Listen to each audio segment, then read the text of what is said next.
ఎక్కువ తాగడానికి ఎక్కువ బానిస అయినప్పుడు మన ఫ్యామిలీ అంటే మన కుటుంబంలో జరిగే మన కుటుంబం పట్ల మన ప్రవర్తన మరియు సమాజంలో మనం చేసే మన ప్రవర్తన గురించి మనం ఇప్పుడు డిస్కస్ చేస్తాం. ఇది నా పర్సనల్గా అంటే మా గ్రూప్ మెంబర్స్తో డిస్కస్ చేసి నాకు జరిగింది వాళ్ళ సొంతంగా వాళ్ళ వాళ్ళ చుట్టుపక్కల జరిగిన ఘటనల గురించి మేము డిస్కస్ చేసి రాయడం జరిగింది.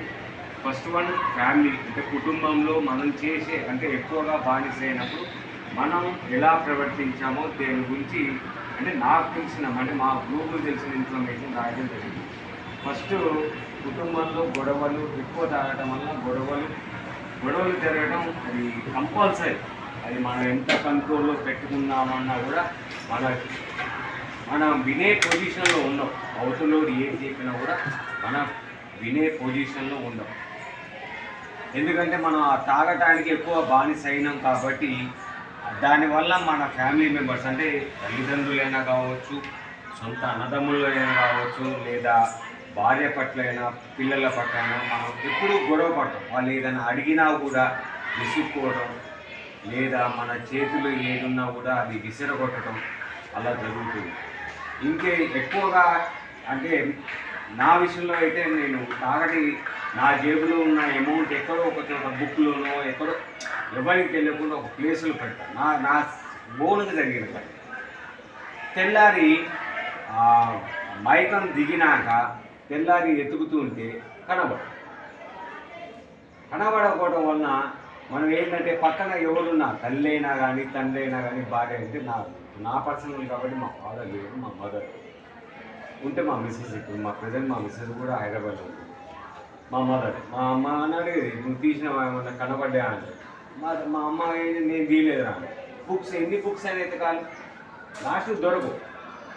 ఆ విసుగులో మా అమ్మతో నేను గొడవ పడతాను.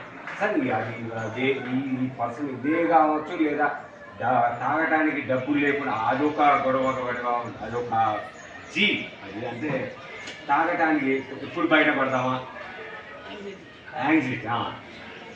ఆ విధంగా ఈ నేర్చుకొని ఈ పుస్తకాలు నేను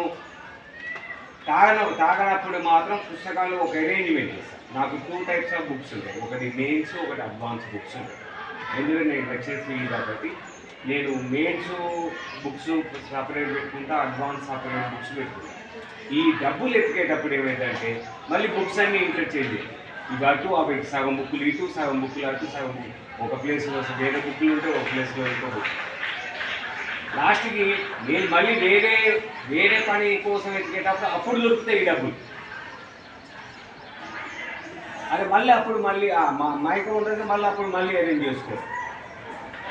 ఇదే జరుగుతుంది రొటీన్. దాంతో అనవసరంగా మా మదర్ తోటి గొడవ పడటం. సరే మా మదర్ ఒక మాట అన్నా కూడా మనం రివర్స్ మనం తిట్టలేం, కానీ ఏదో ఒకటి. ఇంకోటి ఈ ఎక్కువ తాగడం వలన లోన్లీనెస్ కంపల్సరీ అలవాటు అవుతుంది. ఏం లేదు రూమ్లో ఒంటరితనం పోవడం, రూమ్లో పోయి ఆ బెడ్ మీద పండుకోవడం, లేదా కూర్చొని ఆ పిచ్చి చూపులు దిక్కులు చూసుకుంటూ కూర్చోవడం. ఎవరి దగ్గరకు వచ్చినాక నాకు నిద్ర వస్తుంది ఫస్ట్ ఒక అబద్ధం ఆడడం. నాకు చేత కావట్లేదు, చేతనవుతుంది. కాకపోతే మనం ఏం చేస్తామంటే తాగిన మతులు ఏంటంటే చేత కాదు, నాకు నిద్ర వస్తుంది. ఎవరు వచ్చినా, తండ్రి వచ్చినా, తల్లి వచ్చినా, భార్య వచ్చినా, పిల్లగాళ్ళు వచ్చినా నన్ను విసిగించదు. నాకు నిద్ర వస్తుంది, నేను నిద్రపోతే ఇక్కడ నుంచి వెళ్ళిపోతాను. ఇంకోటి ఫ్యామిలీలో రెస్పాన్సిబిలిటీ ఉండదు. అంటే ఇప్పుడు స్కూల్ మనం పొద్దున్నే అంటే నేను కూడా ఉన్నా సెలవు రోజు మార్నింగ్ 6:30, 7 o'clock పోయి తాగుతాం. తాగినప్పుడు పాపని స్కూల్ దగ్గర దిగబెట్టమని అంటుంది ఇంట్లో కామన్గా. కానీ మనం నైట్ ఏమేమి చేసుకొని పాపని పట్టుకొని నడిపించుకుంటూ సరే దూరం అంటే ఇక్కడ నుంచి అక్కడ దాకా ఉందనుకోండి స్కూల్ పోయేటప్పుడు ఎవరో ఒక పేరెంట్ సరే మన పర్సనల్ ఫ్రెండ్ లేకపోతే ఎవరో ఒకటి మన పర్సనల్ ఫ్యామిలీ మెంబర్ ఎదురుపడ్డామనుకో మనం నామోషిగా ఫీల్ కావచ్చు. ఇప్పుడు లేకపోతే స్మెల్ ఎక్కడ వస్తుందని ఒకవేళ ఇన్ కేస్ పాపని కనుక స్కూల్లో దింపినప్పుడు వాళ్ళ క్లాస్ టీచర్ పిలుస్తారు. యాజ్ ఏ ఫాదర్, ఒక పాప వాళ్ళ ఫాదర్గా సార్ మీతో కొద్దిగా పాప విషయం మాట్లాడాలి సార్ నేను పిలుస్తాను. అప్పుడు పోవాలా వద్దు, ఎందుకంటే మనం ఆల్రెడీ 90 ml దాకా వేసుకుని ఉంటాం పొద్దున్న 6:37 కన్నా. పోతే స్మెల్ వస్తుందని బాధ. మళ్ళీ అక్కడ ఒక అబద్ధం, మేడం నాకు పని ఉంది, నాకు చాలా అర్జెంట్ పని ఉంది, నేను తర్వాత మిమ్మల్ని పర్సనల్ ఈవినింగ్ కలుస్తాను. ఎందుకు ఆ పరిస్థితి ఎందుకు రావాలి? ఎందుకంటే అంటే దాని రీజన్ ఏంటంటే ఈ మందు వల్ల మనం అక్కడికక్కడ ఏదో ఒక అబద్ధాన్ని క్రియేట్ చేసుకొని ఆ వర్క్కి మనం అవాయిడ్ అవుతున్నాం. అంటే ఆ వర్క్ జరగకుండా మనం జాగ్రత్తగా మనం ఏంటంటే ఏ కాడికి మందు మీద ఉన్నాం కాబట్టి ఆ మందు యాజ్ ఏ నేను పర్సనల్ చెప్తున్నా, ఈ మందు వల్లే నా ఉద్యోగం నేను పోలేసరికి 10 రోజులు 12 రోజులు వరుసగా మార్నింగ్ లేవడం, మా అమ్మకి ఛాయ్ పెట్టడం, 7:30 కాలంగానే ఎవరో ఒకరు కాల్ చేస్తూ అన్నం తినబుద్ధి కాదు. ఎప్పుడో నాకు ఆకలి కాకండు, ఫస్ట్ ఆకలి అయినప్పుడు పెరుగన్నం ఒక 2 ముద్దలు తింటాం, పడుకో, మళ్ళీ ఈవినింగ్. దానివల్ల తీసుకొచ్చి నేను ఇక్కడ ఈ సెంటర్లో జాయిన్ చేశాను. అది రెస్పాన్సిబుల్, బాధ్యత లేకుండా ఉండదు. ఇంట్లో ఏది అడిగినా కూడా నాకు ఇప్పుడు చేతగాట్లేదు, అదే చేతగాట్లేదు. బయటికి పోయి ఒక 10 చిన్న పని ఉంది బయటికి పోయడానికి కూడా నాకు చేతగాట్లేదు. ఏంటంటే ఒక్క మందు వల్ల. ఇంకోటి నా మాటే వినాలి, మన గట్టిగా అరుచుకుంటే నా మాటే వినాలి. నా మాట వినాలని చెప్పింటే చేయండి. ఇంకా అందరూ ఉంటారు,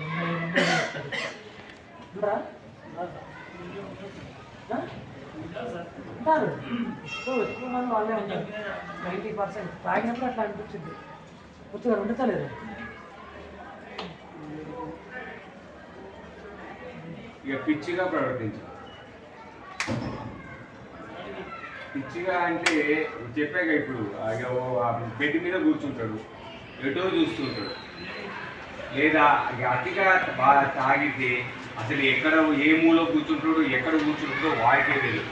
పోయి బాత్రూంలో పండుకునేటోళ్ళు కూడా ఉన్నారు. బాత్రూంలో శ్మశానాలలో పడుకున్న చాలా మంది ఉంటారు, వందలో పడుకున్న చాలా మంది ఉన్నారండి. శ్మశానాల్లో పడుకున్న చాలా మంది ఉంటారు, వాళ్ళ కనిపించుకోవడానికి చాలా మంది ఉంటారు. లేదు వాళ్ళు గుర్తుపెట్టుకుని అనుకోవాలి, చాలా మంది ఉంటారు. గట్టిగా అరవడం, తాగి వచ్చినట్టు తాగాలి ఇదేవా.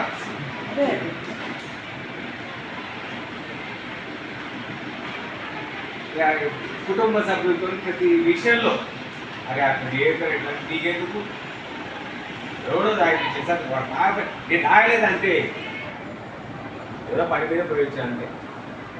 ప్రతి విషయంలో కుటుంబ సభ్యులతో గొడవపడతారు.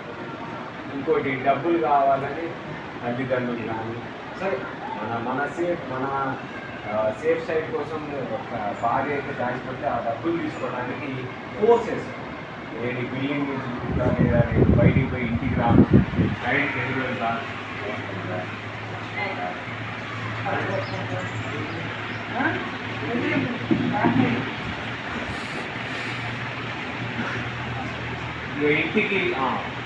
ఇంటికి ఏమైనా కిరాణా సామాన్లు అంటే ఇంటికి సంబంధించిన మెటీరియల్ ఇస్తామని డబ్బులు ఇస్తే అవి వృధాగా అంటే మందు కోసం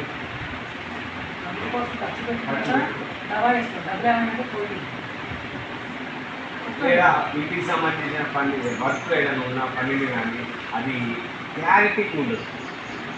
వాడు సపోజ్ ఇంటికి సంబంధించిన పని 5,000 అనుకో, ఇంటికి వచ్చి ఏం చెప్తాం, వాడు 7,000 అనుకుంటుంది, 7,000 రమ్మని అంటే మనకి 2,000 కావాలి.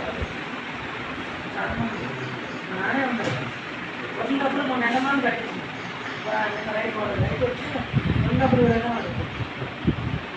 కౌలు డబ్బులు ఉంటాయి, 5 రకాల కౌలు ఉంది. 3 రకాల కౌలు డబ్బులు కట్టని ఎండలోనే ఉంది, చాలా బాగానే ఉంటుంది.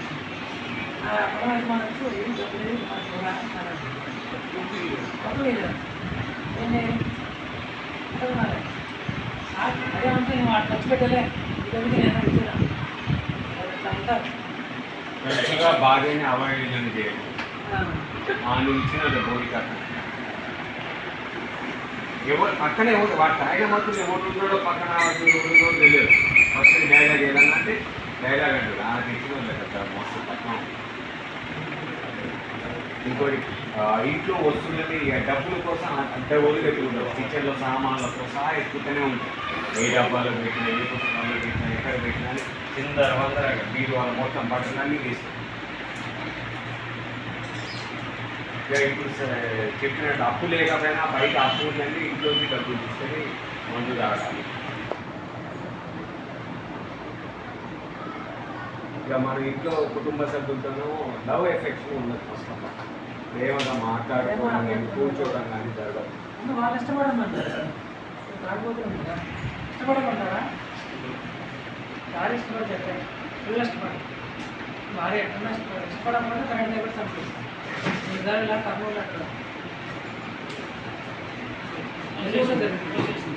కోసేయటం కదా కరెంట్ వైర్ పెట్టి వృత్తి చంపేస్తుంది. పొలం మంది చంపేసింది. దేని కూడా పెట్టేసింది అసలు. ఇక సమాజం ఫస్ట్ చులకనే. సమాజంలో మనం తాగకుండా మనం చూస్తారు. ఆ చులకన రావడం వల్ల మనకి త్రాగుబోతు అని ఒక బిరుదు కూడా వస్తుంది. బంధువులతో వితండ వాదం. నువ్వు వాడు ఎస్ అంటే మనం నో అంటాం, మనం ఎస్ అంటే వాడు నో అంటాం. ఇదే జరుగుతుంది డిస్కషన్. లేని కొంతలకనే తెలిసిన వాడిని డబ్బులు అడిగి తిరిగి చెల్లించకపోవడం. అది కామన్. ఎవరైనా చేసేది 100 200 అడుగుతాం. మళ్ళీ వాడు కనబడితే ఆ స్వరం నీకు కూడా పో. అది ఇంటి చుట్టుపక్కల కూడా పో. ప్రతి వ్యక్తితో గొడవ, ప్రతి పర్సన్తో మనం డిస్కషన్ అంటే గొడవ పడతాం. ఇతర వ్యక్తుల్ని చులకన చేసి మాట్లాడాలి. ఇప్పుడు మనం నడుచుకుంటూ పోతుంటాం, బాగా కాదు వాడు తెలిసిన కార్లో పోతున్నాం అనుకుంటాం, బా వాడికి ఏంటిగా వాళ్ళ నాన్న సంపాదించింది కాబట్టి వాడు ఎంజాయ్ చేస్తున్నాం, వాడికి ఏం పని వాళ్ళ నాన్న సంపాదించింది. అది ఒక చిన్న వాడి ఏదో నెగిటివ్ కామెంట్ చేయడం. ఇక రోడ్డు మీద ఇక మన ఇష్టం వచ్చినట్టు పోతాం. బట్ ఒకడైతే స్టెప్ లేకుండా పోతుంది. ఒక పాయింట్ మీద లేదు, పాయింట్ కూడా కాకుండా ఎక్కడ లోపల చిన్న ఎక్కడ ఉంటుంది, ఎక్కడ మీద ఉంటుంది.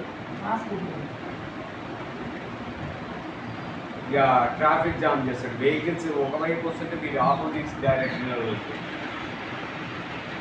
ఇతర వ్యక్తులతో అతిగా మాట్లాడు. ఒకదానికొకటి సంబంధం లేకుండా.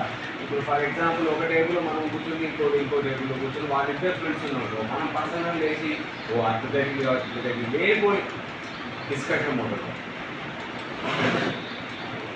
ఇక మన ఇంటి ఫ్యామిలీ వంశగౌరవాన్ని మర్యాద పోగొట్టుంది. ఫస్ట్ దొంగతనాలకు అలవాటు. ఇంట్లో డబ్బులు కనబడి ఎక్కడ దాచిపెట్టినట్టు కనబడితే చిన్న వాళ్ళు వెళ్ళేటో తీసుకోవడం జరిగింది. తెలియకుండానే పక్కన మందు కాదు. వాడు యూరినల్ కోసం పోయినప్పుడు వాడు గ్లాసు బాటిల్ పడ్డప్పుడు అందరూ సగం పోసుకుంటూ నా ఎక్స్పీరియన్స్ జరిగింది సార్. నేను నా పర్సనల్ మీరు తాగి యూరిన్ కోసం పోతే నా గ్లాసు బాటిల్